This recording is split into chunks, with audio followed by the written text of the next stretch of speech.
On n'a plus le droit de chanter l'amour car nos cœurs sont mourants. D'un coup, tout semble s'arrêter, l'or perd son éclat. La mer devient un grand néant et l'aiguille tourne à l'inverse.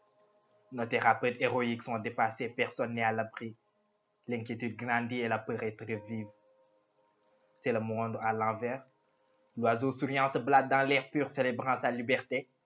L'homme est confiné, que pourra-t-il faire à part songer à la mort, se pencher à l'incertitude et attendre le miracle divin? Tourmenté par les difficultés de la vie et de notre destin cruel, Emmanuel, mon frère, l'orphelin désespéré, me demanda où est sa mère. Aussitôt, mes larmes se mettent à couler et sans arrêt. Mais si tout le monde pleure, qui viendra nous consoler? Ça me chagrine.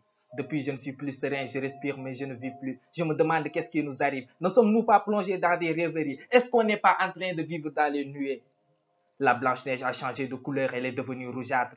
Le ciel au visage pâle a fini de verser toutes ses larmes. De Versailles à New Delhi, tout est fermé et tout est calme. L'humanité mortelle qui décidait de qui devait vivre ou du contraire ne sait plus que faire avec ces milliers de cercueils. L'homme se croyait puissant, considérant qu'il était au-dessus de tout. Alors pourquoi celui qui arrachait les derniers arbres qui pourrit l'atmosphère ne peut rien contre cette infime chose qui nous a tous mis à terre? Qu'en est-il de notre immense fortune, des gratte-ciels et de nos routes bitumées? J'ai mal et je me sens perdu. Le monde est figé. La terre a surabondamment tourné sur elle-même. L'humain coincé entre le marteau et l'enclume. Les Bambins sont sans nul doute nostalgiques de leur moment de bonheur intense et de tous ces beaux souvenirs. Aujourd'hui, nous avançons tous dans l'obscurité de l'incertitude. Personne n'est à l'abri. L'heure est venue. Il est grand temps de souligner les priorités de ce bas monde et de mettre une croix rouge sur toutes nos futilités. Comme on apprend pendant les durs moments, alors espérons que cette fois-ci la leçon sera sûre. Arrêtons de nous voiler la face en passant tout avoir, car on finit toujours par se blesser quand on se dit que tout est permis. Je ne vous apprends rien, je veux juste vous rappeler ce que vous semblez oublier.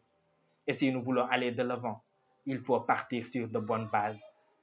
Donc aimez-vous. Aimez-vous peu importe la couleur de vos peaux. Acceptez autrui peu importe sa foi ou son origine.